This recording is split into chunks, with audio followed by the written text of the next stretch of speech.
রাত পেরিয়ে ধরণীর বুকে দিনের সময় চলমান। গুঞ্জরিকা সকালেই শাহরিয়ারের নিকট দলিলখানা দিয়ে এসে নদীর চরের উদ্দেশ্যে রওনা দিয়েছে। অসুস্থ শীর্ণ দেহখানা জোরপূর্বক টেনে হাঁটছে মেয়েটা।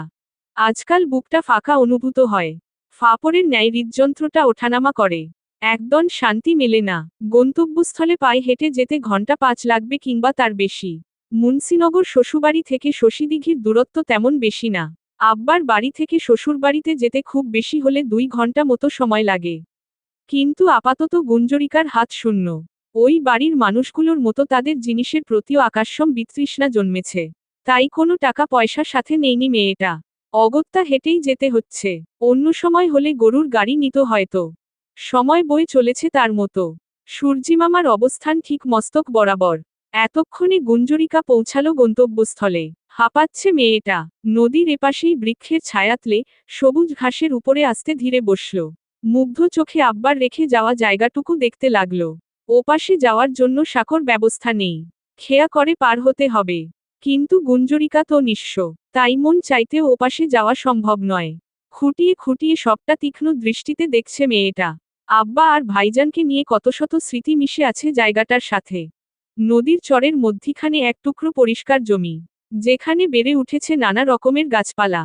তাদের ছায়াতলে জমিটা বেশ শান্ত, শীতল দেখাচ্ছে। চারপাশে সবুজের সাম্রাজ্য। এ যেন চোখের শান্তি। সামনে বয়ে চলেছে নদী। এত সুন্দর পরিবেশে অনায়াসেই একাকী একটা জীবন পার করে দেওয়া সম্ভব। প্রকৃতির সাথে বন্ধুত্ব জমে উঠলে তখন আর মানবকুলে মন ঠাঁই পাবে না। কোথায় ঘর বাঁধবে সেটাও ভেবে নিল গুঞ্জরিকা। ওই যে আব্বার লাগানো বকুল ফুল গাছটার নিচে ছোট্ট একটা কুঁড়েঘর হবে গুঞ্জরিকার। উঁচু গাছটার দিকে কিছুক্ষণ একদৃষ্টে তাকিয়ে রইল। অধরযুগলে হাসির দেখা মিলল। ডুব দিল অতীতে। গাছটা রোপণ করা নিয়ে সুখকর একটা অতীত আছে। গুঞ্জরিকার বয়স তখন বড় জোর 8 অথবা 9 বছর। মেয়েটার তখন দৌড়ঝাঁপের সঙ্গী ছিল চন্দ্রা এবং পায়রা, দুজন সখী। একদিন জাব্বার আলীর সাথে বাড়ি থেকে এত দূরের চরে এল ওরা 3 জন। আব্বা গুঞ্জরিকার পছন্দের বকুল ফুলের চারা রোপণ করবে। এতটুকুতেই যেন ঈদ লেগেছিল মেয়েটার মনে। গাছ হওয়া না হওয়া পরের কথা। এই চরে এসে দেখল তাইমুর আগে থেকেই এখানে আছে। শুক্রবার হওয়ার দরুন বিদ্যালয়ে যায়নি। ভাইজানকে দেখতেই গুঞ্জরিকার খুশি আকাশচুম্বী তখন। তাইমুর নিজ হাতে খুব যত্ন নিয়ে গাছটা লাগিয়েছিল।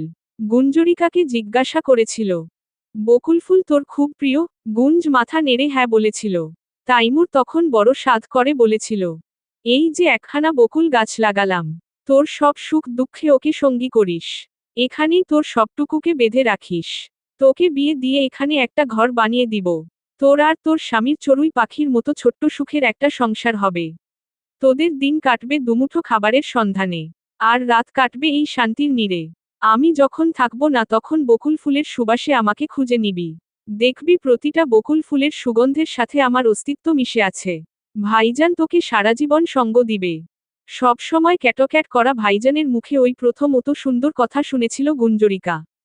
যেখানে ছিল না কোনো বকা, কোনো পচানো। ছিল একরাশ আবেগ, একরাশ স্নেহ এবং অগাধ অপ্রকাশিত ভালোবাসা। ছোট গুঞ্জরিকা ভাইজানকে জড়িয়ে কেঁদেছিল। কারণ একটাই, সে ভাইজানকে ছেড়ে কোথাও যাবে না। জাব্বার আলী বকুল গাছের চারপাশের জঞ্জাল পরিষ্কার করছিলেন। বেশ ঢং করে নিজের কন্যা, পুত্রের পাগলামিতে নিজেও সামিল হয়েছিলেন। সখীর চোখের পানিতে চন্দ্রা আর পায়রার বুকটা হু হু করে কেঁদে উঠেছিল।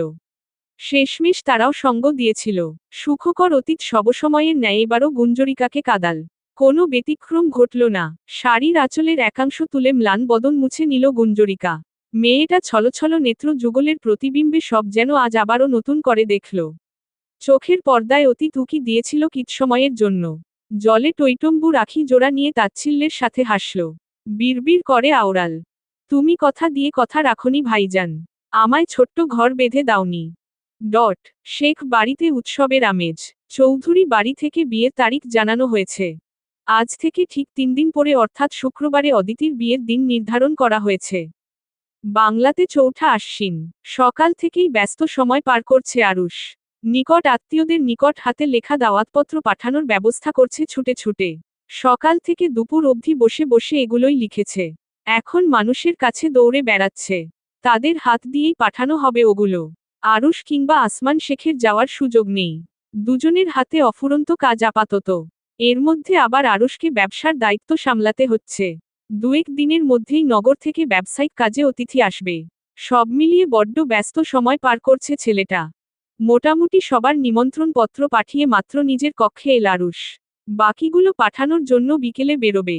আফসোস হয় বড়, আজ যদি একটা বড় ভাই থাকতো তাহলে সবকিছু নিয়ে ওকে এতটা ছোটাছুটি করতে হতো না। সবই কপাল। সবকিছুতে আজকাল বড্ড ক্লান্ত লাগে। কিন্তু নিজের ক্লান্তির জের ধরে বোনের প্রতি থাকা দায়িত্ব সে অস্বীকার করতে পারে না। একটামাত্র কলিজার বোন অদিতি শেখ। তার প্রতি কোনো অবহেলা রাখতে চায় না। বিয়েটা সবদিক থেকে নিখুঁত রাখার সর্বোচ্চ চেষ্টা থাকবে আরুষের। বাকিটা আল্লাহ ভরসা। শরীরে জড়ানো সফেদ রঙা পাঞ্জাবিটা আলগোছে খুলে পালঙ্কের একপাশে রাখল আরুষ। ঘেমে নিয়ে অস্থির হয়ে আছে। কপাল বেয়ে টপটপ করে ঘাম ঝরছে। কক্ষের চারপাশে দৃষ্টি ভাসমান হল। হাতপাখাটা খুঁজল কিন্তু পেল না। পালঙ্কের একপাশে আলগোছে মাথা রাখল। নজর মেঝেতে নিবিষ্ট রইল। তৎক্ষণাৎ দরজা খোলার মৃদু শব্দ কর্ণগোচর হল। নত দৃষ্টি তুলে সামনে তাকালো আরুষ। অমনি ক্লান্ত লোচন জোড়া শীতল হয়ে এল। ছড়াল এক আকাশসম মুগ্ধতা। মাত্রই গোসল দিয়ে বেরিয়েছে চন্দ্রা। ফর্সা উন্মুক্ত উদর, গলা ও কাঁধের একাংশ দৃশ্যমান। সিক্ত কেশ বেয়ে টুপটাপ পানি গড়িয়ে পড়ছে। পিঠের একাংশ ভিজে আছে সেই পানিতে। অদূরে বসা স্বামী নামক মানুষটার ওমন চাহনিতে চারিদিক থেকে একরাশ লজ্জা ঘিরে ধরল মেয়েটাকে। লাল হয়ে ওঠা মুখটা নামিয়ে নিল। আরুষ মন্ত্রমুগ্ধের মতো বসা থেকে উঠে দাঁড়াল। গুটি গুটি পায়ে এগিয়ে এসে চন্দ্রার মুখোমুখি দাঁড়িয়ে রইল। চন্দ্রা হাঁসফাঁস করে উঠল। খিচে নয়ন জোড়া বন্ধ করে নিল। আরুষ একপলক মেয়েটার উন্মুক্ত জঠরের দিকে তাকালো। হাত উঠিয়ে আলতো করে ছুঁয়ে দিল সেথায়। দুজনের মধ্যিখানে থাকা দূরত্ব ঘুচিয়ে আরেকটু ঘনিষ্ঠ হল। মুখটা এগিয়ে চন্দ্রার কান বরাবর নিল। ফিসফিস করে কিছু তিক্ত সত্য আওড়াল। কণ্ঠস্বর একটু গম্ভীর এবং শীতল শোনাল। আমাকে রূপ দেখিয়ে কাছে টানতে পারবে না মেয়ে। তোমার প্রতি হয়তো আমার ক্ষণিকের মুগ্ধতা জন্মাবে। সুযোগ পাবে আমার স্পর্শকে গভীরভাবে আলিঙ্গন করার। রাত্রি শেষে তোমার শরীরের প্রতিটা পশমে আমার ছোঁয়া লেপ্টে থাকবে অথচ কোথাও আমি রব না। ভালোবাসা তো এভাবে হয় না মেয়ে। তুমি বড্ড বোকা। চন্দ্রা তড়িৎ গতিতে নেত্রপল্লব মেলে চাইল। কিন্তু সামনে কেউ নেই। অথচ কয়েক সেকেন্ড পূর্বেও অপরপক্ষের গরম নিঃশ্বাস দিব্যি অনুভব করছিল। বেনামি হাওয়ায় কণ্ঠস্বরের সাথে মানুষটাও যেন চোখের পলকে উধাও হয়ে গেল। চন্দ্রা একবার নিজের দিকে তাকালো। মানুষটার স্পর্শ লেপ্টে থাকা অংশের দিকে তাকিয়ে কেঁদে ফেলল। কেবল চন্দ্রা সবাইকে ঠকায়, তাকে কেউ ঠকায় না। এই এত আয়োজন করে কাকে ঠকানো হচ্ছে প্রতিনিয়ত? সকলের কাছে খারাপ হয়ে সবত দিব্যিসয়ে যেতে হচ্ছে তাকে। সে তো চায়নি এই ভাগাভাগি সংসার। নিজের সখীর সুখ চাওয়া মেয়েটা কিভাবে পারে তার সুখের পথে কাটা হতে? তৎক্ষণাৎ স্মরণ হলো কারোর মুখনিসৃত একটা বাক্য। পৃথিবীর সব সুখ তোমার হোক চন্দ্রাবতী, তবুও আমার মতো করে কেউ কখনো তোমাকে এতটা জঘন্যভাবে ভালো না বাসুক। পৃথিবীর বুকে সায়াহ্ন নেমেছে। রাজ করছে নিকষ কালো আধার।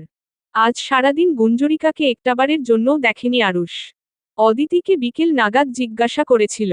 ফিরতি জবাব পেয়েছিল, সে জানে না ভাবিজান কোথায়। তারপর তো আরুষ আবার কাজে বেরিয়েছিল। ফিরল মাত্র। শেখ বাড়ির সামনের সুবিশাল বারান্দায় চেয়ারে চিন্তিত মুখে বসে আছে ছেলেটা। গায়ে শুভ্র রঙা পাঞ্জাবির উপরে একটা মোটা কালো রঙের শাল জড়ানো। দৌড়ঝাঁপের উপরে থাকলে ঠান্ডা তখন লুঙ্গি তুলে পালায়। আরুষের দৃষ্টি নিবন্ধ বড় লোহার ফটকের দিকেই। কারোর ফেরার প্রতীক্ষার প্রহর গুনে চলেছে। তবে সেই অপেক্ষা দীর্ঘ হল না। মিনিট 10 পেরোতেই অন্ধকারের মধ্যে একটা অবয়ব স্পষ্ট হল। মানুষটাকে চিনতে আরুষের একটুও সময় বিলম্ব হল না। চাতক পাখির মতো চেয়ে রইল। অবয়বটা আস্তে ধীরে সিঁড়ির কাছটাই আসতেই লণ্ঠনের নিয়ন আলোয় তার ফ্যাকাশে বদন স্পষ্ট হল। অতীব কাঙ্ক্ষিত মুখটার দেখা মিলল। কিন্তু গুঞ্জরিকা যেন ওকে দেখেও দেখল না। ব্যথিত শরীর টেনে শ্লথগতিতে দরজার দিকে হাঁটা ধরল। তক্ষুনি পিছন থেকে ভেসে এল পুরুষালী কণ্ঠস্বর। আজ সারাদিন কোথায় ছিলে গুঞ্জন? থেমে গেল মেয়েটার চলন্ত পদযুগল। বড় একটা শ্বাস ফেলে পিছু ফিরল। ভ্রু কুঁচকে বলল, আপনার জানার প্রয়োজন দেখছি না। আরুষ একবাক্যে মেনে নিল। আজ কোনো তোত্তারামও করল না। জানার আগ্রহ দেখালো না। কেবল জানতে চাইল, সারাদিনে খেয়েছ কিছু? গুঞ্জরিকা এই পর্যায়ে হেসে ফেলল, আমার প্রতি এত যত্নশীল কবে হলেন? আল্লাহ আমাকে না খেয়ে থাকার ক্ষমতাটুকু দিয়েছেন। এটা নিয়ে ভেবে আপনার মূল্যবান সময় নষ্ট করার প্রয়োজন নেই। অথচ আমার জীবনে সবচেয়ে মূল্যবান তুমি। কথাটা বলেই তাচ্ছিল্যের সুরে মৃদু হাসল আরুষ। চোখ সরিয়ে নিল গুঞ্জরিকার থেকে। গুঞ্জরিকার মুখের হাসি বাড়ল, উল্টো ঘুরে হাঁটা ধরল। আজকাল এইসব কথা ওকে আর টানে না। শ্রবণেন্দ্রিয়ে ঝংকার তুলল পুরুষের শান্ত গলার আওয়াজ। অদিতিকে দিয়ে খাবার পাঠিয়ে দিচ্ছি আমি। খেয়ে নিও। মানুষের উপর জমে থাকা রাগ, অভিমান অন্যের উপর দেখাতে নেই। যখন আমি থাকবো না তখন বুঝবে কেউ হয়তো সত্যিই ছিল তোমার জন্য। যে তোমার চোখে তার জন্য এক পৃথিবীর সবটুকু ঘৃণা দেখেও তোমার জায়গা কাউকে দেওয়ার দুঃসাহস দেখায়নি। তার মস্তিষ্কের প্রতিটা নিউরনে কেবল তুমিই ছিলে। তোমার রাজত্ব ছিল। না চাইতেও কয়েক কদম এগিয়েই থমকে দাঁড়িয়ে পড়ল গুঞ্জরিকা। অপরপক্ষের মুখনিসৃত কথাগুলো বড্ড পীড়াদিল।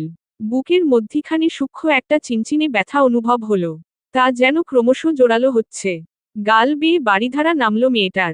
বিড়বিড় করে বলল, একজনকে ভালোবাসলে কখনো আরেকজনের নামে কবুল পড়া যায় না শেখ বাবু। কই এত কষ্টের পরেও আমি তো এটা কল্পনাতেও আনতে পারিনি। জীবন একটা, বিয়ে একটা এবং স্বামীও একটাই হয়। এখানে তৃতীয় পক্ষের কোনো জায়গা থাকে না। মুখনিসৃত কথাতে ইতি টেনেই সম্মুখে হাঁটা ধরল গুঞ্জরিকা। অদূরে বসে ছেলেটা কি শুনল কথাগুলো? হয়তো না। কেবল কালো শানের মেঝেতে কয়েক ফোঁটা মূল্যবান পানি দৃশ্যমান হলো। তারা সাক্ষী হলো অপ্রকাশিত কিছুর। মধ্যিখানে পেরিয়েছে 2 দিন। ইদানিং সময় যেন ঝড়ের গতিতে পেরোচ্ছে। আজ বৃহস্পতিবার। অদিতির গায়ে হলুদ। শেখ বাড়ি মেতেছে উৎসবের আমেজে। বাড়ি ভর্তি আত্মীয় স্বজন। গতকাল থেকেই সকলের আগমন ঘটছে। সব বয়সের মানুষের পদচারণে মৃত বাড়িটা প্রাণ ফিরে পেয়েছে। হই হুল্লোড় পরিবেশ বিরাজমান। ছোট ছোট বাচ্চাগুলো ভ্রমরের মতো দৌড়ে চলেছে এদিকে সেদিকে। সিঁড়ির সম্মুখে চুপচাপ একাকী দাঁড়িয়ে আছে গুঞ্জরিকা। মুগ্ধ দৃষ্টি নিবিষ্ট সামনে দৌড়ঝাঁপে মত্ত নিষ্পাপ শিশুগুলোর দিকে। তারা নিজেদের মতো খেলছে, হাসাহাসি করছে। সেই সুমিষ্ট হাসির গুঞ্জনে চারপাশ মুখরিত হচ্ছে ক্ষণে ক্ষণে। গুঞ্জরিকা হাসিমুখে সবটা দেখে চলেছে। এতক্ষণে আলগোছে পাশ ফিরতেই চক্ষুগোচর হলো আরও একটা বাচ্চা মেয়ের আনন। তার সাথে সবার বেশভূষায় বেশ ভিন্নতা পরিলক্ষিত। সদর দরজার একপাশে একটা ছোট বাচ্চা মেয়ে বসে আছে। পরিহিত কাপড় নোংরা, চুলগুলো রুক্ষ এবং এলোমেলো। ছোট্ট মেয়েটা আকাঙ্ক্ষিত চোখে অন্য বাচ্চাগুলোর খেলা দেখছে। হয়তো তারও খেলতে স্বাদ জাগছে কিন্তু সাহস জুগিয়ে উঠতে পারছে না। বিচক্ষণ গুঞ্জরিকা ঠিকই বুঝেছে, পরিবারের অবস্থানের জন্য এত ভেদাভেদ। ছোট্ট মেয়েটার যত্ন নেই। হাত পা গুলো সরু, খসখসে। হয়তো ঠিকমতো খেতে পায় না, যত্ন পায় না। হায়রে সন্তান। শুধু একটা সন্তানের জন্য আজ ভালোবাসার মানুষটার থেকে যোজন যোজন দূরত্ব সৃষ্টি হয়েছে। বুকের মাঝে অদৃশ্য ঘৃণার পাহাড় জমে চলেছে ক্রমশ। কেউ হাজার চেয়ে একটা সন্তান পায় না, আবার কেউ পেয়ে কদর করতে জানে না। বড় কথা, অভাবের সংসারে কদর শব্দটা বড্ড বেমানান। সন্তান হচ্ছে আল্লাহ তায়ালার পক্ষ থেকে দেওয়া রহমত, যা সবার ভাগ্যে জোটে না। গুঞ্জরিকার চোখের কোণে পানি জমল। ডান হাতটা আলতো করে নিজের জঠর ছুঁয়ে গেল। ছোট্ট একটা ভ্রূণ ওর গর্ভেও বড় হচ্ছিল। কিন্তু সে পৃথিবীর আলো দেখতে পারেনি। উহু, তাকে দেখতে দেওয়া হয়নি। আল্লাহর বিচারের অপেক্ষায় মেয়েটা দিন গুনছে। তার নীরবতা, তার বুক নিঃসৃত ক্লান্ত, ব্যথিত দীর্ঘশ্বাসই যথেষ্ট প্রকৃতির বুকে এই অবিচারের ঠাঁই মেলানোর জন্য।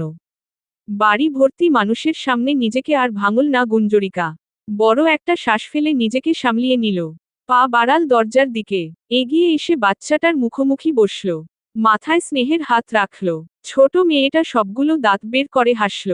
কি স্নিগ্ধ, কি অপরূপ সুন্দর সেই হাসি। গুঞ্জরিকার অসুস্থ মনটা চট করে ভালো হয়ে উঠল। বাচ্চাটা ওর দিকে তাকিয়ে শুধাল, তুমি কি নতুন বউ? কথাটা বলেই গুঞ্জরিকাকে ভালোভাবে দেখল বাচ্চাটা। তর্জনী আঙ্গুল গালে ছুঁয়ে একটু ভাবুক হলো। কিন্তু আমি তো তোমাকে চিনি। এর আগেও তোমাকে এই বাড়িতে দেখেছি। আমাকে নতুন বউ দেখাবে তুমি? বাচ্চাটার অমন পাখনা কথাতে গুঞ্জরিকা হেসে ফেলল। ভাব জমিয়ে বলল, ঠিক নতুন নইট, তবে পুরনো বউ বলতে পারো। তোমাকে আমি নতুন বউ দেখাবো তো। তার আগে বলো তোমার নাম কি? মিষ্টি মেয়ে? মিষ্টি মেয়ে শব্দ দুটো বাচ্চাটার ভীষণ পছন্দ হলো। খিলখিলিয়ে হেসে উঠল। রিনরিনে বাচ্চা কণ্ঠে প্রত্যুত্তর করল, আমার নাম মোনা, পুরনো বউ। তাই বলে সত্যি সত্যি এমন সম্বোধন? গুঞ্জরিকা হাসি দমিয়ে রাখতে পারল না। মৃদু শব্দে হেসে ফেলল। কোনো কথা ছাড়াই মোনাকে কোলে উঠিয়ে নিল। হাঁটা অবস্থাতেই বলল, তোমার মতোই সুন্দর তোমার নামটা। আমাকে কি এখন থেকে এই নামেই ডাকবে তুমি? ছোট মোনা ভয় পেল। ভয়ার্ত চোখে মাথা নেড়ে হ্যাঁ বোঝালো। গুঞ্জরিকার সাথে এতক্ষণে বেশ ভাব জমে গেছে তার। তাই সবসময়ের মতো পাকা পাকা বুলি আওড়াল। মনটা ঈষৎ ভার করেই বলল। মুখটা ম্লান দেখালো। পুরনো বউ, আমাকে নামিয়ে দাও তুমি। আমি নোংরা। আমাকে কেউ ভালোবাসে না, কেউ আদর করে না, কেউ খেলায় নেয় না। মা বলেছে আমাকে একা থাকতে। আমরা গরিব, আমাদের শখ থাকতে নেই। থমকে দাঁড়িয়ে পড়ল গুঞ্জরিকা। 5-6 বছরের বাচ্চার মুখে এমন কথা শুনে ওর চক্ষু জোড়া চড়ক গাছ।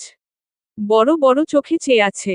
এতটুকু মেয়ের মস্তিষ্ক এত ভেদাভেদ উপলব্ধি করে ফেলল। এই সমাজের টাকার বড়াই করা মানুষগুলো এক একটা কীট। তাদের ক্ষমতার বড়াই থেকে একটা নিষ্পাপ শিশুও রক্ষা পায় না। মোনাকে পুরোদমে অবাক করে দিয়ে ওর কপালে চুমু এঁকে দিল গুঞ্জরিকা। পুনরায় হাঁটতে শুরু করল। আজ থেকে তোমার খেলার সঙ্গী আমি। রোজ তুমি আর আমি খেলবো। ঠিক আছে, তুমিও সুন্দর আমিও সুন্দর। দুই সুন্দরী একসাথে অনেক খেলা খেলবো কেমন?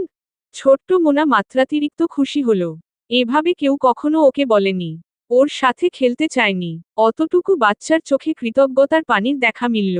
মোনা হেসে মাথা নেড়ে নেড়ে বলল, তুমি খুব ভালো পুরনো বউ। না, না, আমি তোমাকে সখী ডাকবো। আজ থেকে আমরা সখী। কি মজা, আমি নতুন সখী পেয়েছি। গুঞ্জরিকা এই পর্যায়ে বেশ জোর আওয়াজেই হেসে উঠল। বিড়বিড় করে আওড়াল, আমিও নতুন সখী পেয়েছি। বুকের মধ্যিখানে আঁকড়ে ধরল মোনার মাথাটা। অদ্ভুতভাবে ভেতর থেকে অন্যরকম শান্তি অনুভূত হল। মা সত্তাটা তার দেখা দিল। মোনাকে নিয়ে সেভাবেই দোতলার উদ্দেশ্যে এগিয়ে চলল গুঞ্জরিকা। চারপাশে উপস্থিত সকলের আর্দৃষ্টির বিন্দুমাত্র তোয়াক্কা করল না। 5টা বছর খুব তো করল সমীহ। আর কত, যাদের এত মেনে চলল দিনশেষে কেউ তো ভরসার বুকটা এগিয়ে দিল না। এই পৃথিবীতে কেউ কারোর না। নিজের কিছু না থাকলে কেউ তোমাকে মূল্য দিবে না। ওখানে অবস্থান করা সকলে বাড়ির বউয়ের এমন উঁচু শব্দের হাসি শুনে নাক মুখ কুচকাল। মেয়ে মানুষ, তাও বাড়ির বউ হয়ে এত জোরে হাসে কিভাবে? গুরুজনদের মানে না, সুশিক্ষার অভাব। আজ মাঠে আমন ধান লাগানোর জন্য দুজন মজুর হওয়ার কথা থাকলেও হয়নি। একজন এসেছে কেবল, আরেকজনের নিকট আত্মীয় মারা যাওয়ায় সেখানে গেছে। এখন হাতের কাজ ফেলে মাঠে যেতে হবে আরুষকে। ওই একজন মজুরকে সঙ্গ দিতে হবে। ধানের চারা রোপণ করা অত্যাবশ্যক। না হলে ওগুলো নষ্ট হয়ে যাবে। লোকসান খেতে হবে বড় মাপের। এবছরে চারার মূল্য অনেক। তাই সেই কাজের উদ্দেশ্যেই সকালে বেরোচ্ছিল। যত দ্রুত যাবে তত দ্রুতই কাজ সেরে ফিরে আসতে পারবে। বাড়িতেও তো কাজ কম নয়। অথচ নিচে এসে চোখ জুড়িয়ে যাওয়া অনাকাঙ্ক্ষিত একটা মুহূর্তের সাক্ষী হলো ছেলেটা। ওর গুঞ্জনের কোলে একটা বাচ্চা। এমন একটা দিন সত্যিই আসুক ওদের জীবনে। স্বপ্ন সত্যি হয়ে ধরা দিক এই ছোট্ট জীবনে। নয়তো সময়টা এখানেই থেমে যাক। সুখকর অনুভূতির সাথে সূক্ষ্ম একটা ব্যথা প্রতিটা শিরা উপশিরায় প্রবাহিত হল।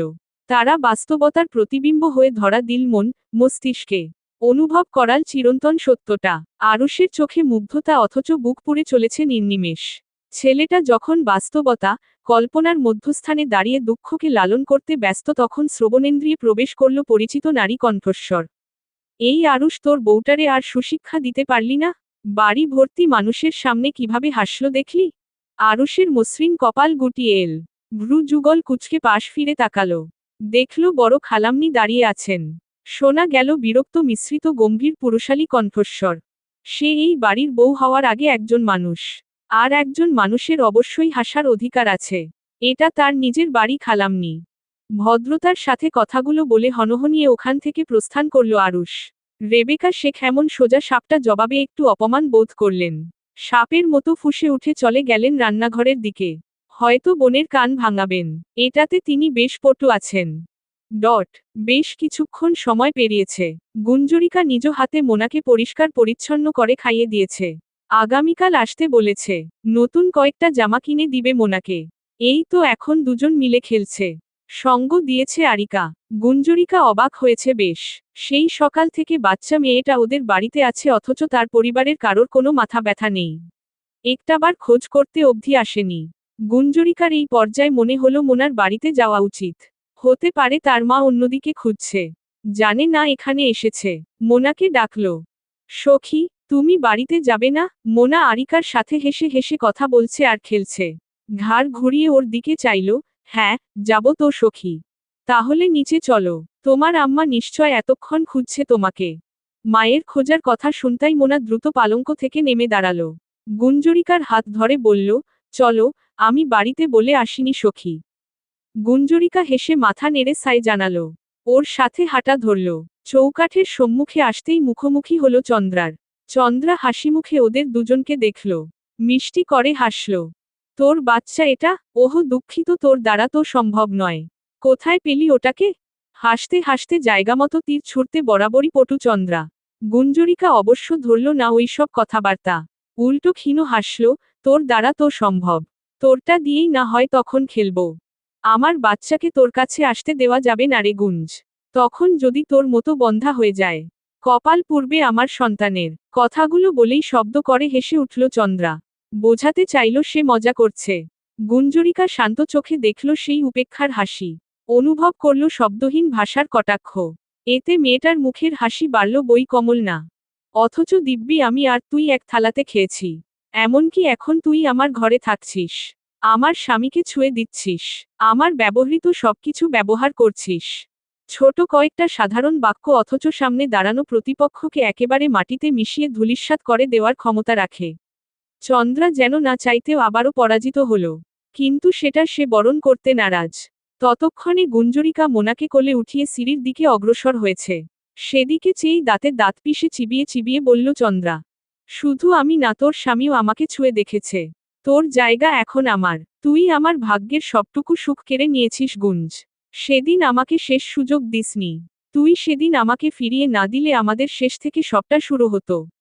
তুই আমার ভালো চাস না। তুই আমার সখী হতে পারিস না।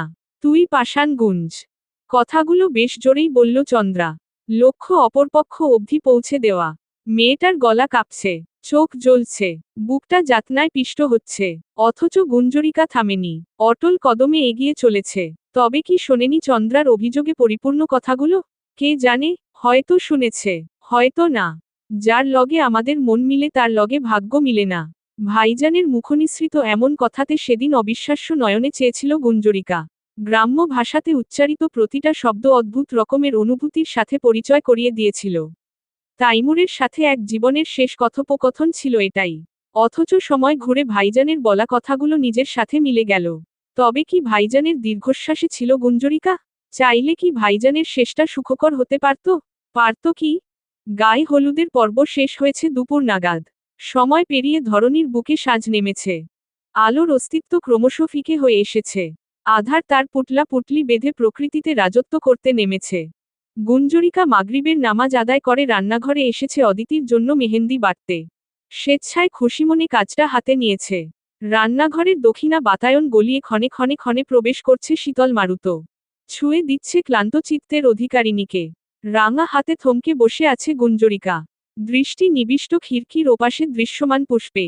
বসার ঘর থেকে সমস্বরে ভেসে আসা অট্টহাসির শব্দে গুঞ্জরিকা নড়েছড়ে বসল। ধ্যান ভাঙল। ধুর, এইসব কি উদ্ভট কথা ভাবছে। না চাইতেও মস্তিষ্কের প্রতিটা নিউরনে দখলদারিত্ব চালাচ্ছে চন্দ্রার বলা শেষ বাক্যগুলো। বারকয় মাথা ঝাঁকিয়ে এইসব থেকে বেরোতে চাইল। নিজের কাজে পুনরায় মনোনিবেশ করল মেয়েটা। আর একটুখানি বাকি আছে, ওটুকু বাটা হলেই শেষ। নিশ্চয় ওর অপেক্ষায় আছে অদিতি। পেরিয়েছে মিনিট 10 দাঁড়ি। গুঞ্জরিকার মেহেন্দি বাটা শেষ। সবটা ঠিকঠাকভাবে গুছিয়ে রান্নাঘর থেকে বেরিয়ে এল। হাতে একটা পিতলের বাটি, যেটাতে মেহেন্দি বাটা রাখা।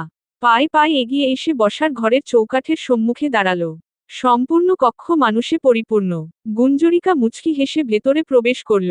দেখল পরিবারের সকলেই উপস্থিত আছে, সাথে অতিথিরাও।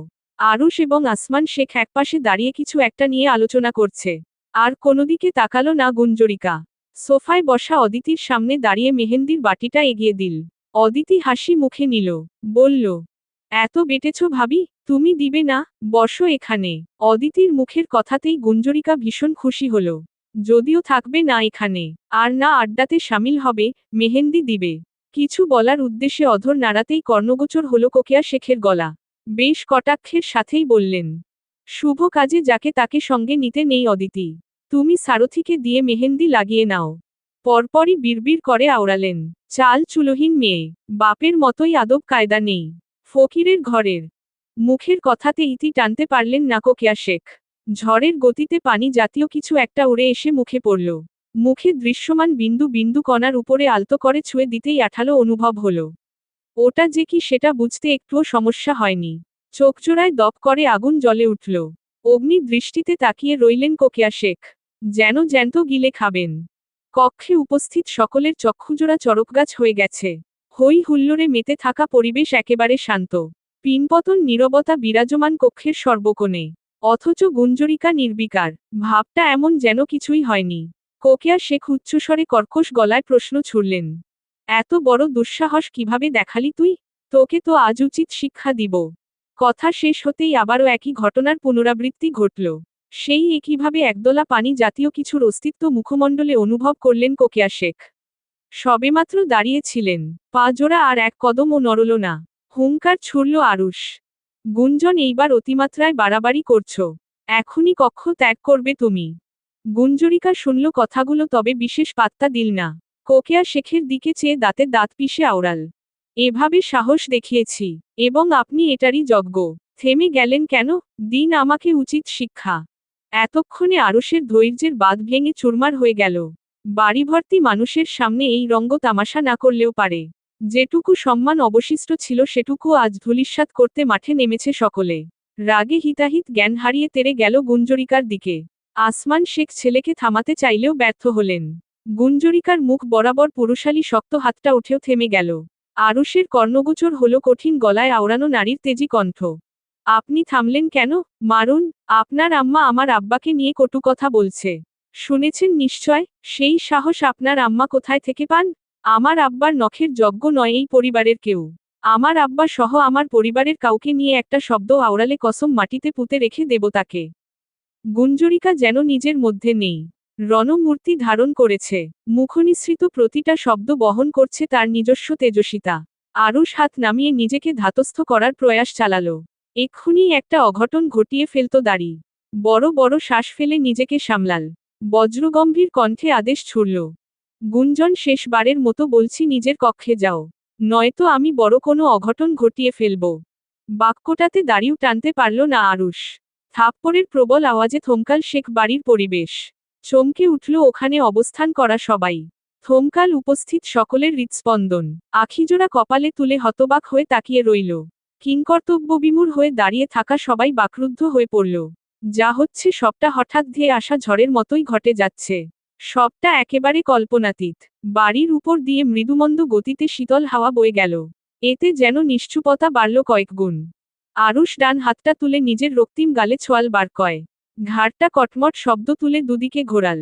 না, ঠিকই আছে। তবে নরম হাতের জোরটা আসলেই প্রশংসার দাবিদার। গুঞ্জরিকার এমন দুঃসাহসিক কাজটা পুরুষ অহং এ বড্ড আঘাত হানল। তবে জোরপূর্বক নিজেকে দমিয়ে রাখল আরুষ। ঝামেলা বাড়াতে মন সায় দিল না।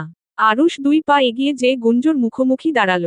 চোখে চোখ রেখে হিসহিসিয়ে বলল, শান্তি, এইবার আসতে পারো এখান থেকে। গুঞ্জরিকার ওষ্ঠজোড়ার কোণ ঘেঁষে বক্র হাসি খেলে গেল। ইশারায় নিজের হাতটা দেখিয়ে অদমনীয় কণ্ঠস্বরে বলে উঠল, এই খেটে খাওয়া হাত আপনাদের সকলের সুশ্রী চেহারার নকশা পরিবর্তন করার ক্ষমতা রাখে।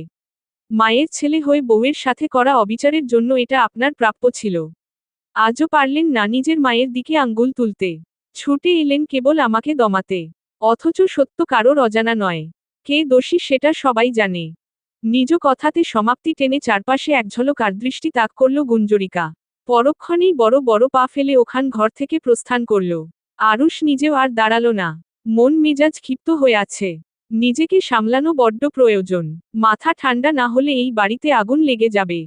অদূরে দাঁড়ানো চন্দ্রা নিজের চোখকে বিশ্বাস করতে পারছে না।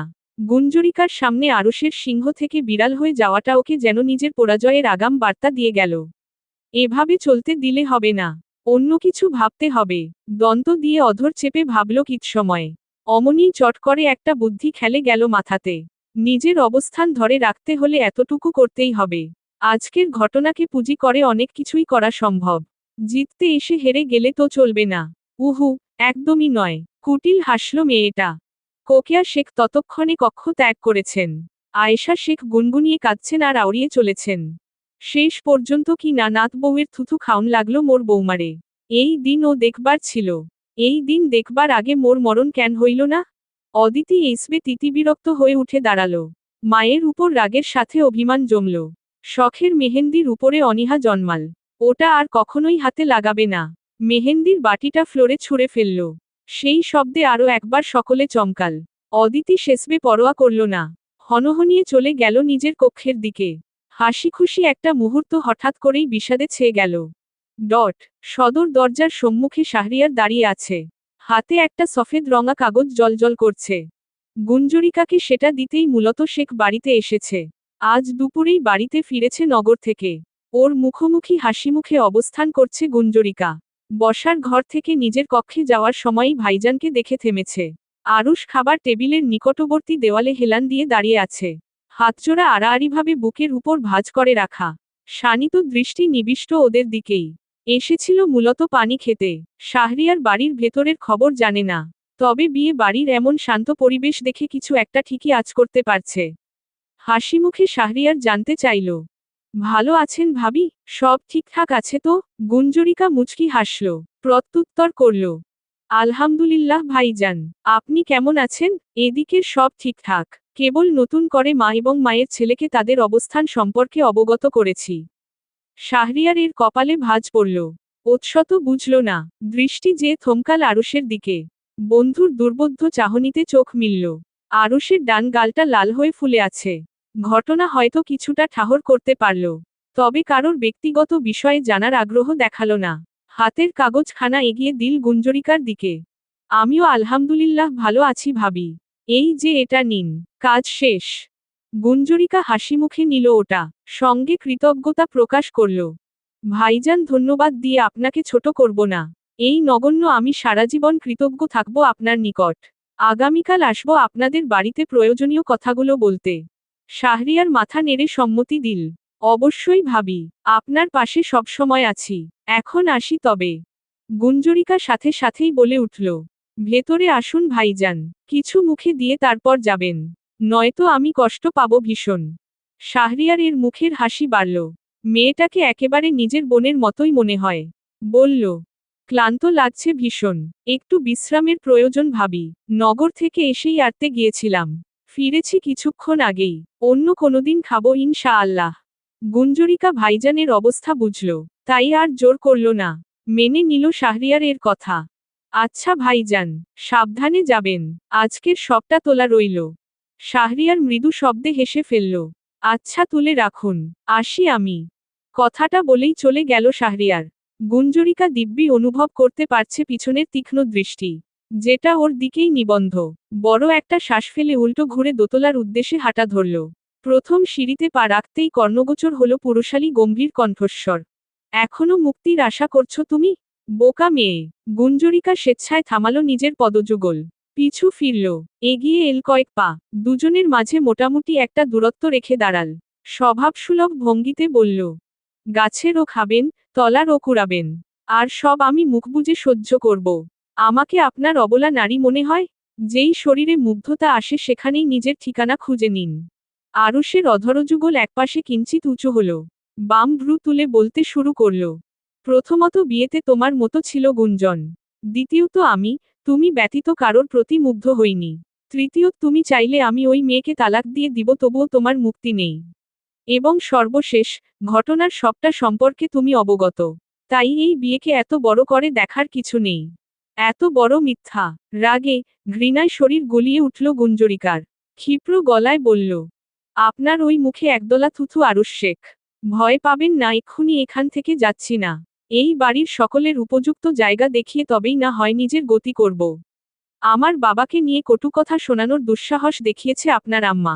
নিজের করা কুকর্ম জেনেও সে চুপ থাকেনি।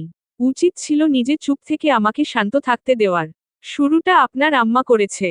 2 আঙ্গুল অপরের দিকে তুললে 3 আঙ্গুল কিন্তু নিজের দিকেই থাকে গুঞ্জন। তুমি একেবারে নির্দোষ, বিষয়টা এমনও নয়। নিজের সাথে ঘটে যাওয়া কোনো কিছু সম্পর্কে তুমি আমাকে অবগত করনি। আমি কি তোমার কেউ ছিলাম না তখন? কোনো তৃতীয় ব্যক্তি ছিল না আমাদের মধ্যিখানে। তবে আমাকে কেন পরিবারের সদস্যদের বাইরে থেকে তোমার দুঃখের কথা শুনতে হলো? সে তোমার একার অংশ ছিল না। তোমার অপূর্ণতা শুধু তোমার একার নয়, আমার নিজেরও। তুমি স্বেচ্ছায় নিজের জায়গা ছেড়ে দিচ্ছ। আরুষ কথাগুলো বলেই সামনে থেকে সরে গেল। গুঞ্জরিকা হতভম্ব হয়ে দাঁড়িয়ে রইল। তৎক্ষণাৎ মুখ ফুটে কিচ্ছুটি বলতে পারল না। অজান্তেই গাল বেয়ে কয়েক ফোঁটা পানি গড়িয়ে পড়ল। সময় নিয়ে কম্পিত গলায় আওড়াল, আজও আপনি মায়ের ছেলেই থেকে গেলেন আরুষ শেখ। আমি আপনাকে ভালোবেসে জীবনের সবচেয়ে বড় ভুল করেছি। আপনি খুব পস্তাবেন। আপনাকে পস্তাতে হবে।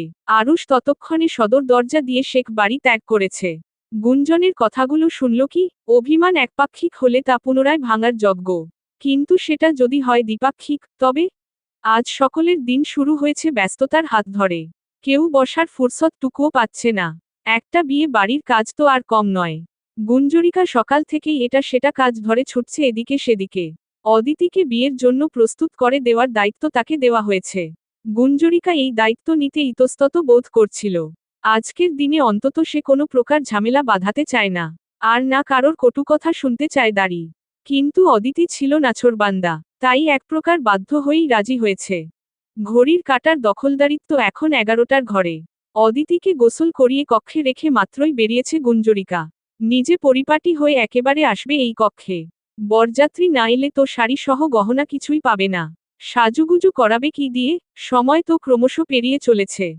তার থেকে ওদিকের কাজ গুছিয়ে আসাই ভালো। গুঞ্জরিকা নিজের কক্ষের দিকে হাঁটা ধরল। অমনি কর্ণগোচর হলো আরুষের কণ্ঠস্বর। ডাকছে ওকেই। গুঞ্জন, কোথায় তুমি? আমার নতুন সাদা পাঞ্জাবিটা কোথাও খুঁজে পাচ্ছি না। আগের মতোই হাক ডাক আরুষের।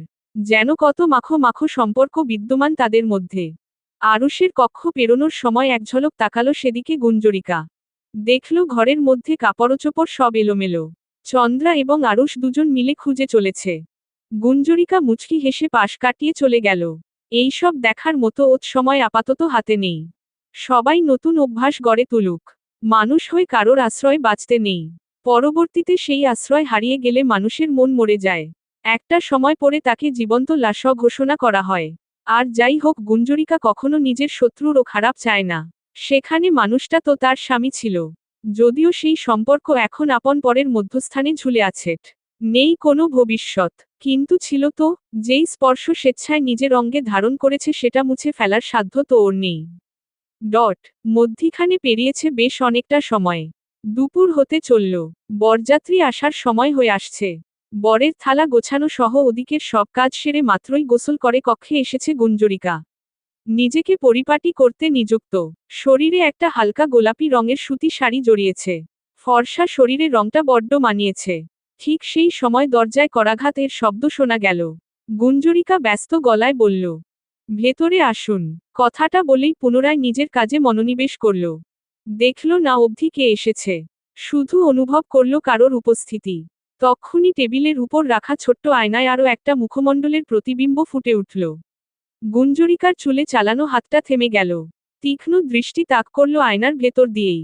এতে অপরপক্ষের মুখের হাসি বাড়ল। গুঞ্জরিকা পিছু ফিরে দাঁড়ালো। হাতে থাকা চিরুনিটা আলগোছে টেবিলে রাখল। নজরে এল অপরপক্ষের হাতে থাকা একটা লাল টকটকে শাড়ি।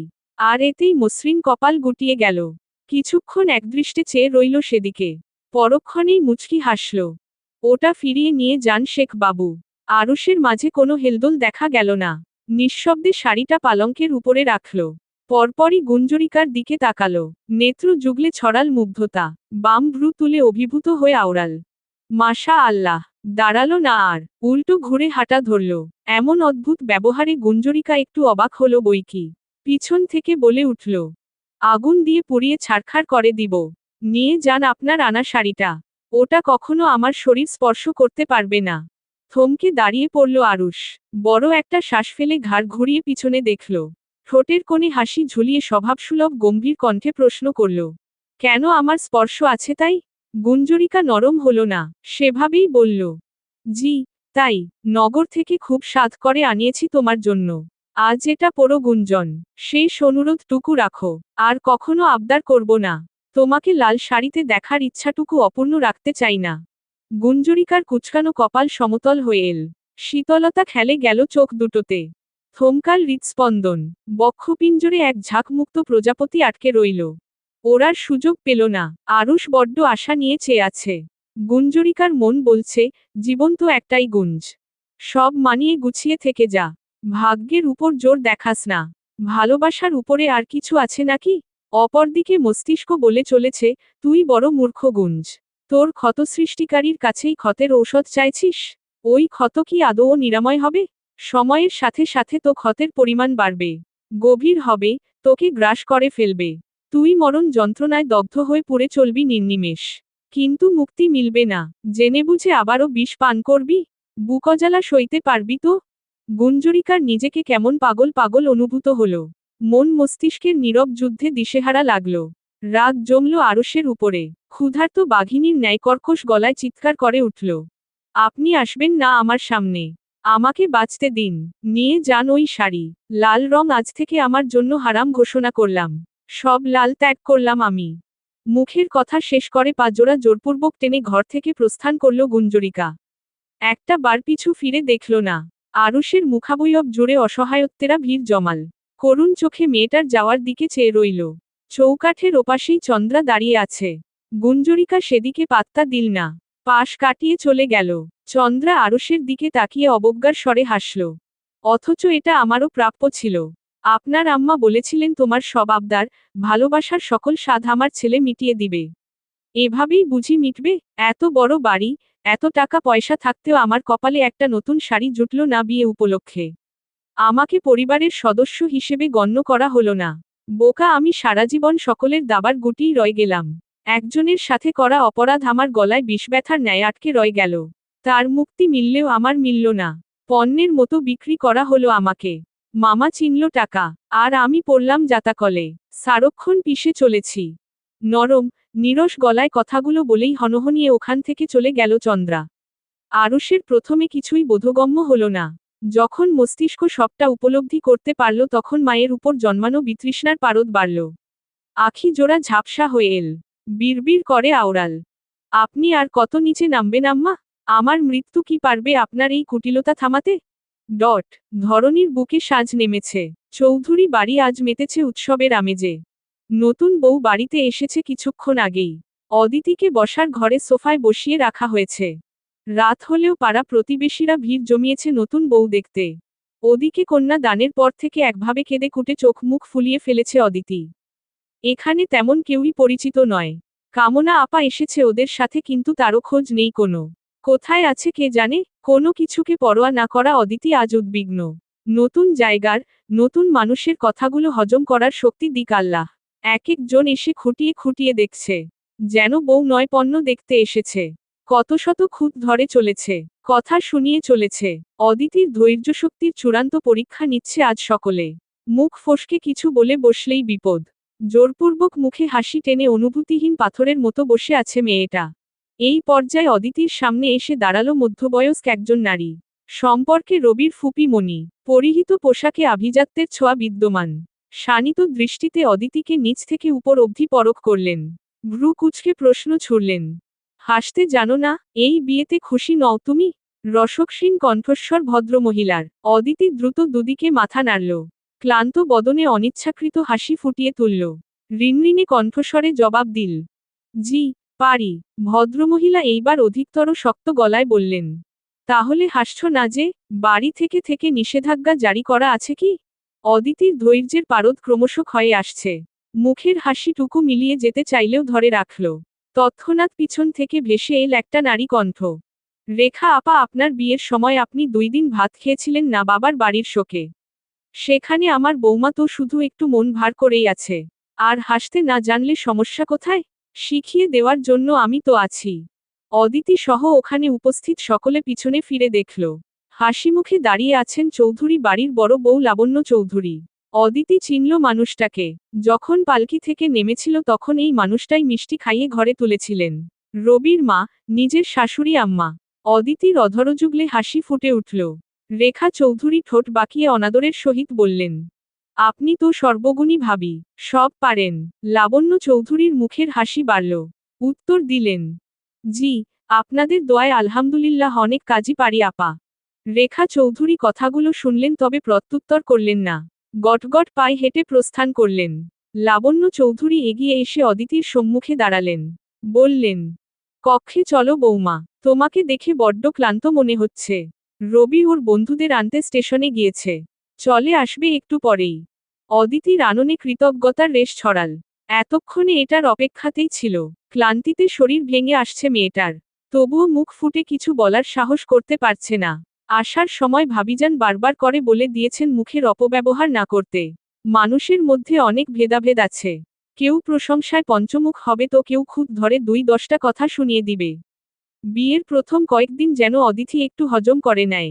প্রয়োজনে এখন শব্দ বাঁচিয়ে পরবর্তীতে একসাথে ঢেলে দিবে। অদিতি সুযোগ পেতেই দ্রুত উঠে দাঁড়ালো।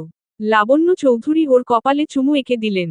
ওখানে অবস্থান করা সকলকে শুনিয়ে শুনিয়ে জোর গলায় বললেন, তুমি আমার বৌমা নও, আমার একমাত্র মেয়ে অদিতি শেখ। এই বাড়ির বড় মেয়ে তুমি। তোমার মা সবসময় তোমার পাশে আছে। অদিতির লোচন জোড়া পানিতে টইটম্বুর হয়ে উঠল। এত চমৎকার মনের মানুষটা ওর শাশুড়ি আম্মা ভাবতেও মনগহীনে সুখকর বসন্ত দোলা দিয়ে যাচ্ছে। এই জন্যই বোধহয় ভাবিজান বলতো মানবজাতিকে এক পাল্লায় মাপা সম্ভব নয়। একই মানুষ অথচ কেউ মা হিসেবে ভালো কিন্তু ফুপি, চাচি হিসেবে ব্যতিক্রম। আবার একই শব্দ কিন্তু মানুষভেদে পরিবর্তন আসে। এই ধরিত্রী বড় বিচিত্র। এই বসুধা সম্পর্কে জানতে, এখানে বসবাসরত মানুষগুলোকে জানতে এক জীবন নেহায়েত কম পড়ে যাবে। মধ্যরাতে গ্রামখানা নিস্তব্ধ। অশরীরী এর মতো দাঁড়িয়ে আছে। দূরের বাড়িগুলো দেখে মনে হচ্ছে ভূত প্রেতের বসবাস সেখানে। প্রতিটা ঘরের লণ্ঠন নেভানো। প্রকৃতির বুকে বয়ে চলেছে ঝিরিঝিরি মারুত। অম্বরের মন ভার আজ। কালো কাদম্বিনীর ঘনঘটা সেথায়। থেকে থেকে আসমান চিরে দুটির রেখার দেখা মিলছে। আলোকিত হয়ে উঠছে চারিদিক। এমন বৈরী আবহাওয়ায় নদীর পাড়ে একাকী বসে আছে আরুষ। জন্মানবশূন্য নদীর চারপাশ তটিনীর সলিল হাওয়ার শনে নৃত্যে মজেছে। আরুষের দৃষ্টি নিবিষ্ট স্রোতস্বিনীর তরঙ্গে।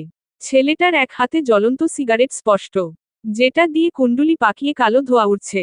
পরক্ষণেই মিশে যাচ্ছে বেনামি পবনে। আরুষ আজ জীবনের প্রথমবারের মতোই ঠোঁট ছুঁয়েছে সিগারেট নামক বস্তুতে। অপর হাতে লাল রঙের শাড়িটা দৃশ্যমান, যেটা বুকের সাথে জড়িয়ে রেখেছে। ছেলেটার নাক, মুখ লাল হয়ে ফুলে আছে। এসেছিল নদীতে ঝাঁপ দিয়ে জীবনের ইতি টানতে, কিন্তু পারেনি এত বড় কাজটা করতে। অদৃশ্য একটা পিছুটান জাল বিছিয়ে আঁকড়ে রেখেছে ওকে। এই পর্যায়ে শাড়িটাতে আলতো করে ঠোঁট ছুঁয়ে দিল। সেভাবেই মুখের সাথে ধরে রাখল। গাল বেয়ে বাড়িধারা নামল। ভিজে চুপচুপে হয়ে গেল শাড়ির একাংশ। সেভাবেই পেরোল কিৎসময়। আকস্মাৎ শাড়িটা সবুজ ঘাসের উপরে রাখল আরুষ। পাশ থেকে দেশলাই কাঠি তুলে নিল। আগুন ধরিয়ে ছুড়ে দিল শাড়িটার দিকে। দাউদাউ করে আগুন জ্বলে উঠল। একচিত্তে চেয়ে রইল সেই দিকে। চোখের সামনে ঝড়ের গতিতে শাড়িটা পুড়ে চলল। শাড়িটার সাথে সাথে আরুষের শখ, স্বপ্ন সব যেন পুড়ে নিঃশেষ হয়ে যাচ্ছে। হঠাৎ আকাশ ফুঁড়ে ঝমঝমিয়ে বৃষ্টি নেমে এল। নিভিয়ে দিল জ্বলন্ত অগ্নিশিখা। শাড়ির 3 ভাগের 1 ভাগ অবশিষ্ট রইল।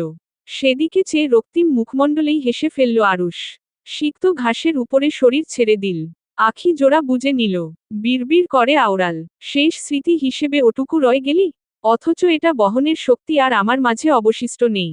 চেনা পরিচিত মুখটা আজ বড্ড অপরিচিত। তোরা গুঞ্জনকে বলে দিস আমি অন্য এক জীবনে আর কোকিয়া শেখের গর্ভ থেকে জন্ম নিব না। কক্ষের দক্ষিণা দুয়ার খুলে রাখা।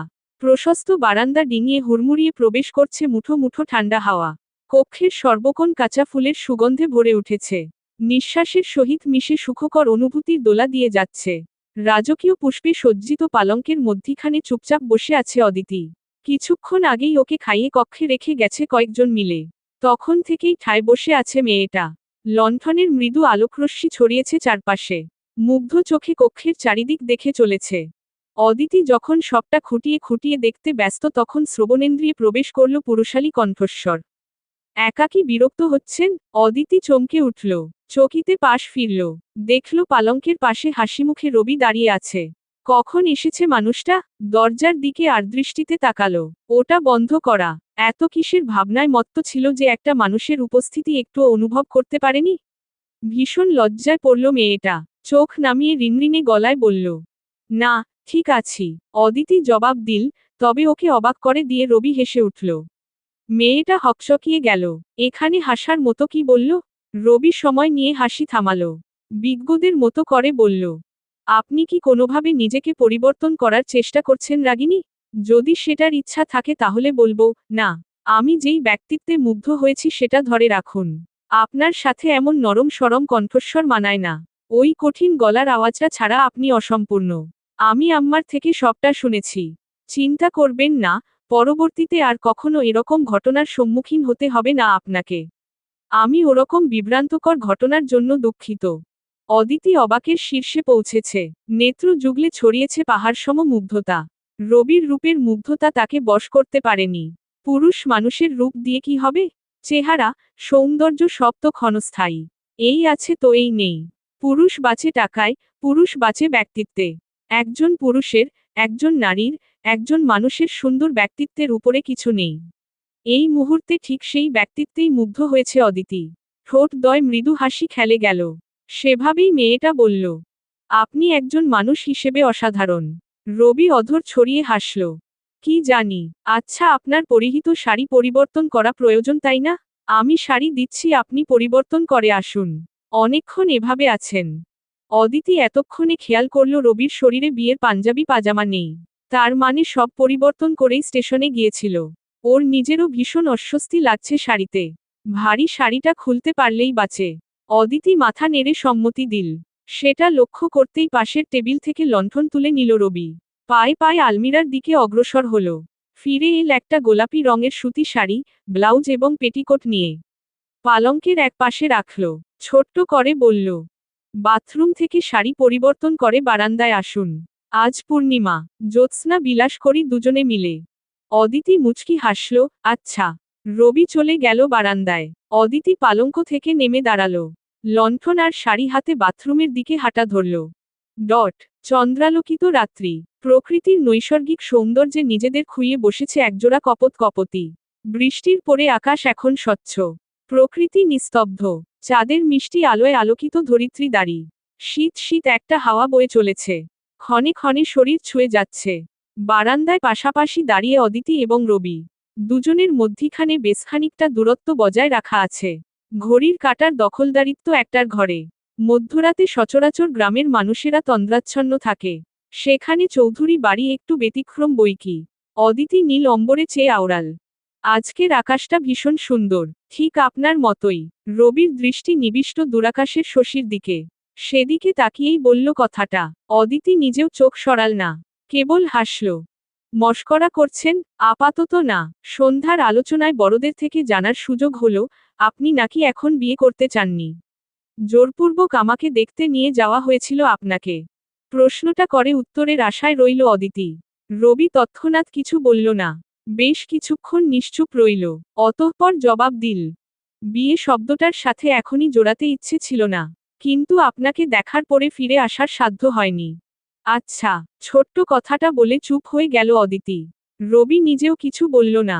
দুজন আর চোখে তাকালো। দৃষ্টিতে দৃষ্টি মিলল কিৎসময়ের জন্য। নীরবে নিভৃতে সময় পেরিয়ে চলল। নবদম্পতির সঙ্গী হল প্রকৃতি। একে অপরকে বোঝার জন্য তারা নীরবতার আশ্রয় নিল। সব যদি মুখে বলেই বোঝাতে হয় তাহলে সম্পর্কের বাঁধন আর শক্ত হলো কোথায়? কিছু শব্দ, কিছু অনুভূতি না হয় অব্যক্ত থাক। অপরপক্ষ বিচক্ষণতার সাথে, ভালোবাসা দিয়ে নতুবা যত্ন করে সেগুলো উপলব্ধি করুক। সব যে মুখে বলতে নেই। আরুষ বাড়ি ফিরেছে মাত্র। ভিজে চুপচুপে হয়ে আছে পরিহিত পাঞ্জাবি। লেপ্টে আছে বলিষ্ঠ দেহের সহিত। ঠান্ডায় চোখ মুখ লাল হয়ে ফুলে গেছে। নিচে আসমান শেখ বসে ছিলেন ছেলের অপেক্ষায়। আরুষকে এই অবস্থায় দেখে দ্রুত দোতলায় পাঠিয়েছেন দাঁড়ি। কক্ষের দরজাটা আলগোছে খুলতেই কাঁচা ফুলের সুবাস এসে নাসারন্ধ্রে ঠেকল। থমকে দাঁড়িয়ে পড়ল আরুষ। মাথাটা বড্ড ধরেছে। চারপাশে ঝাপসা দেখছে। সেই ঝাপসা চোখেই কক্ষের চারিদিক দেখল। আজও পালংটা সেই প্রথম দিনের মতোই সজ্জিত কাঁচা ফুলের সমাহারে। বিছানার একপাশে বসে আছে চন্দ্রা। ঘটনা সহজেই বুঝল আরুষ। অমনিই মুচকি হাসল। আলমিরার দিকে অগ্রসর হল। গেঞ্জি আর লুঙ্গি নিয়ে বাথরুমে চলে গেল। চন্দ্রাকে যেন দেখেও দেখল না। কিছু সময়ের ব্যবধানে আরুষ পরিহিত সিক্ত কাপড় পরিবর্তন করে বেরিয়ে এল। মুখমণ্ডলে পানি দিয়ে এখন একটু ভালো লাগছে। কিন্তু মাথা যন্ত্রণা এত সহজে কমার নয় দাড়ি। দীর্ঘক্ষণ ভেজার ফলস্বরূপ সামনে যে বড় একটা অসুখে পড়তে চলেছে তার আগাম বার্তা দিব্যি পাচ্ছে ছেলেটা। তবে সেসবে সবসময়ের মতোই নিরুদ্বেগ। আরুষ হাতে থাকা গামছাটা যথাস্থানে রেখে পালঙ্কের সামনে এসে দাঁড়ালো। তীক্ষ্ণ চোখে চন্দ্রাকে উপর থেকে নিচ অবধি দেখল। মেয়েটা মুখ নুইয়ে রেখেছে। আরুষ কিছুক্ষণ তাকিয়ে রইল। হেসে প্রশ্ন করল, সেজেছ? এতক্ষণে চন্দ্রা মুখ তুলে চাইল। ঠোঁটের কোণে এক চিলতে হাসি দৃশ্যমান। একঝাঁক লজ্জা নিয়ে উত্তর দিল, জি, সারথি সাজিয়ে দিয়েছে। আরুষের মাঝে কোনো হেলদোল দেখা গেল না। মাথাটা বিদ্যুৎ চমকানোর ন্যায় যন্ত্রণায় থেকে থেকে চমকে উঠছে। অসহনীয় যাতনা দাপিয়ে বেড়াচ্ছে প্রতিটা নিউরনে।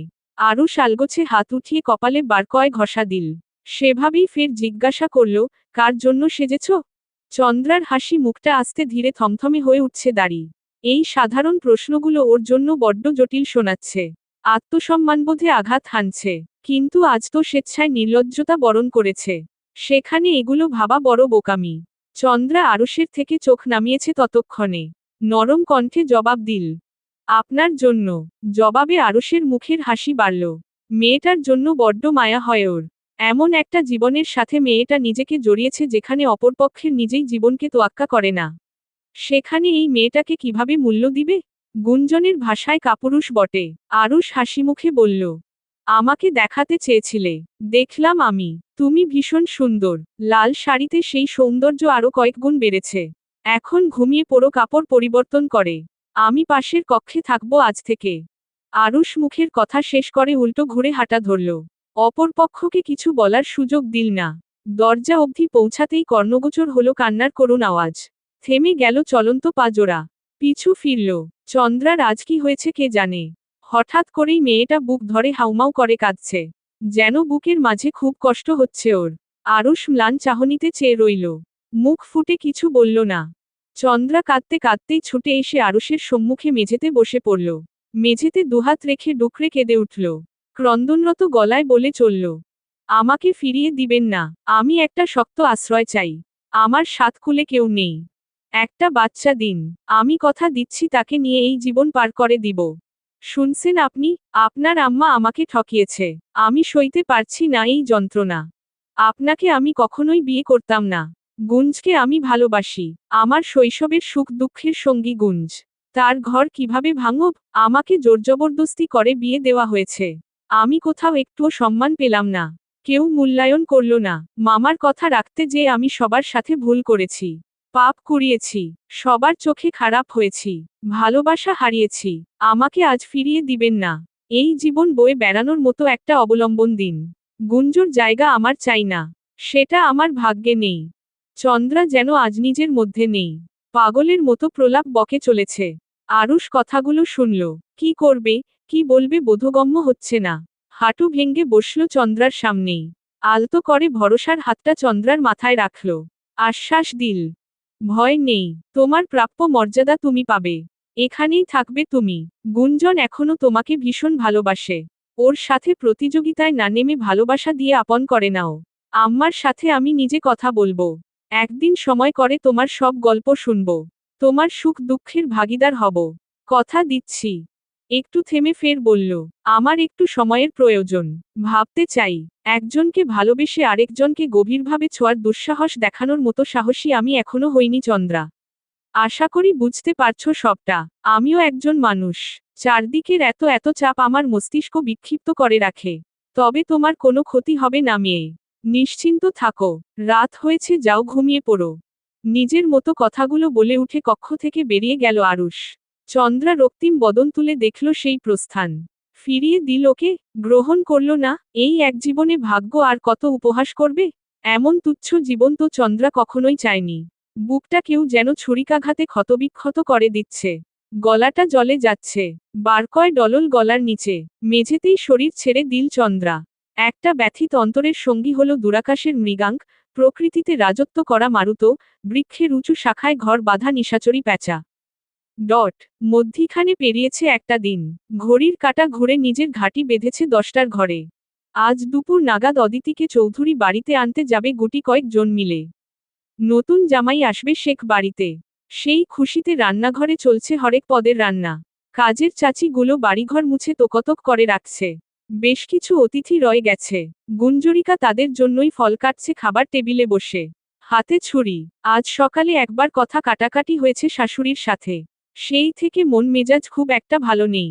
আজকাল কথায় কথায় কোকিয়া শেখ গুঞ্জরিকার পরিবার তোলে দাঁড়ি। আর এটা একদমই ভালো লাগে না মেয়েটার। গুঞ্জরিকার কাজের মাঝেই পাশে এসে দাঁড়ালেন আয়েশা শেখ। গুঞ্জরিকাকে অন্যমনস্ক দেখে কর্কশ গলায় বললেন, সামান্য কয়ডা ফল কাটতে আজ কি সারাটা দিন লাগায় দিবি নাতবউ? তুই যে দেখি আজকাল কোনো কামেই গুরুত্ব দিস না। গুঞ্জরিকা ধ্যানচ্যুত হল। আকস্মাৎ এমন কথাতে ঈষৎ কাপল কা। ঘাড় ঘুরিয়ে পাশে দেখল।